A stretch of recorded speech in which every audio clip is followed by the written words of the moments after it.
Guys, Call of Duty Ghosts is out, and this is my review video, or like a first impression video or something like this. You can see a little bit gameplay in the background. I've played the game now for 4 or 5 days or something, and I'm just gonna summarize some of the thoughts I had in like a positive list and a negative list, and maybe you can take something away from it, and it might help you to make a decision whether the game is right for you. So let me jump right into the positives. What stood out for me from the beginning were the guns, like for instance the FAD, the Honey Badger, like are 2 really awesome guns, but also some of the SMGs work really well. Basically every gun is really good if you can control it. There's no gun where I said, oh, that really doesn't work, or it doesn't do enough damage, or it's underpowered or something. It's a really beautiful balance within the guns. Also, you have a quite low health. If someone hits you, you can take maybe 3 bullets or 4 from most guns, and then you're down, which I think is good, because it not only makes your guns feel powerful, but it also allows for like quite quick, fast-paced gameplay where you can kill 2-3 enemies just within a blink of an eye, because you only need 2-3 bullets for each one. So that works really well. The hit accuracy is quite good. When you actually hit the enemy, it actually penetrates his body where he's standing right now. It's not like in Black Ops 2 where you had quite a few issues with, you know, hit accuracy being not very on point. It was a bit laggy there. Here it's laggy as well, but only if you're on a server that is not performing as well as it should. Then you get a bit of lag and the hit accuracy goes down, but generally it is pretty good compared to previous games. And the last positive thing on my list is the reward system. They have introduced the so-called squad points. That's a currency in the game that allows you to buy perks and weapons and all the things that you want. You can create different characters, which is new, but everything has to be paid with squad points, and those are actually quite hard to earn. You need to play quite a few rounds to get them. You need to play for your team and place items, you know, like the UAV and things that actually help you to support your team, and I think then you get them. But it is an improvement, because you actually play to get the points, and you play so you can get a new gun, and it actually works much better than in previous games. And that is where my positive list ends, actually, which takes me straight to my negatives, and that's a bit of a longer list. Let me start with the beginning. When I installed the game, I was trying to run it and it kept crashing on me, and I didn't know why it was crashing. After a while I found out that it was because I was running Windows Vista, and there was no warning anywhere. Actually, when I purchased the game from Amazon, in the technical description it said that it runs on even Windows XP and Vista and 7 and 8. When I got the actual game, I look on the back of it and it's only running on Windows 7 and 8. So that was a huge disappointment. I had to upgrade my PC to Windows 7 just for this, which is kind of ridiculous. And you know, it's fine if you don't bring the game for Vista, but then make a huge sticker on top of it and communicate it clearly that this is not supported by Vista. Another thing are I think you need 4 GB of RAM minimum or something. That was also not clearly communicated before the game was released, and that kind of stuff just makes me angry, because that is a decision that Infinity Ward and Activision do on purpose. They mislead you on purpose to make you pay for the game, and then when you afterwards try to play it, then it's your problem, right? Then they don't care anymore. So that really makes me angry. Another thing are the dedicated servers. Before the game was released, they announced that they will have dedicated servers.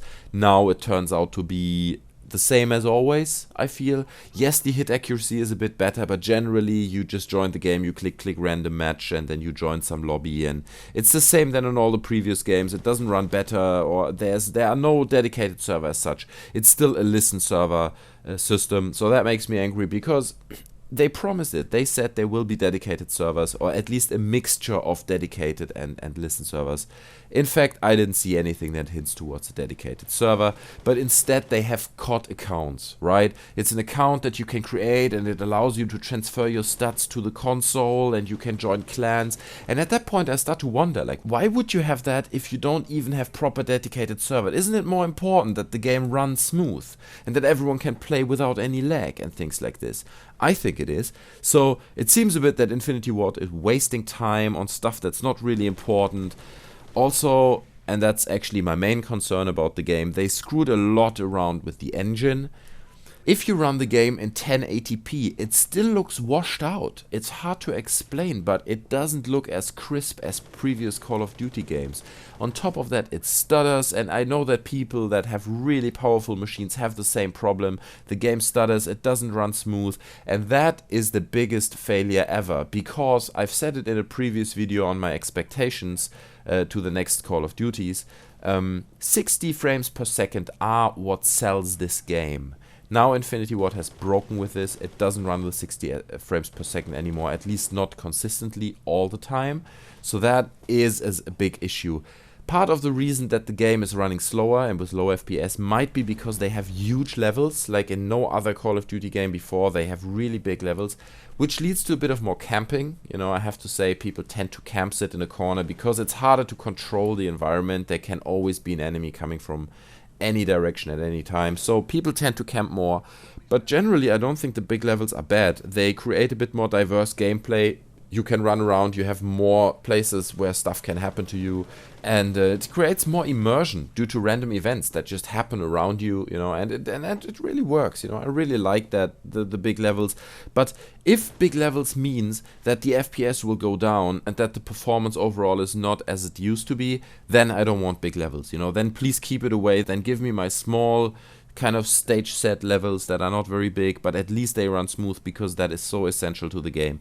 So overall, I have to say the big levels are a fail, because they just lead to stuttering and really high hardware demands, which then again leads to capture issues. I heard a few people saying that they have massive problems with DX Tori. I'm capturing my gameplay with fraps, and so far it worked fine for me. What is a real bugger is that there's no theater mode, so you actually have to capture as you play, which leads to capturing 20 games and in the end you only use one. Theater mode was such a useful tool, and I don't understand why they took it out.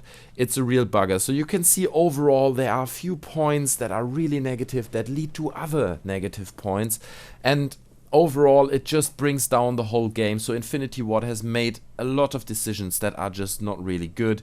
A quick word on the kill streaks. I haven't seen all of them, but I have seen the dog, and the dog doesn't really work for me. I mean, maybe leave me a comment in the comment section below, because I don't know, do I have to give the dog an order like in the single player or something? Do I have to say attack now? Because always when he's with me, he's just running behind me doing nothing. I didn't get any kill from any dog that I ever had, so I kind of question if that makes sense. And then I've seen this kill streak that's called the Oracle, and that is kind of a wall hacky thing. It's quite interesting. It scans the map and shows you where your enemies are, you know, with little silhouettes that you can see. And I'm wondering whether it is a bit overpowered, because it is really a bit like a wall hack. You can see there are two enemies next door and you just slide around the corner and kill them. I'm not sure how many kills you need to get the Oracle streak, but I had it a few times, so people seem to get it quite regularly, and I think that might be a bit overpowered. Anyway, leave me a comment underneath what you think on the weapons, on the kill streaks, on anything that I've said. It would be really interesting to get your feedback. In summarization, I think it's not the best Call of Duty ever. The tendency of already Black Ops 2 being not really a good Call of Duty seems to continue. This one is not the best Call of Duty. It feels quite a bit like Black Ops to me. I don't know why. It doesn't feel like a Modern Warfare game.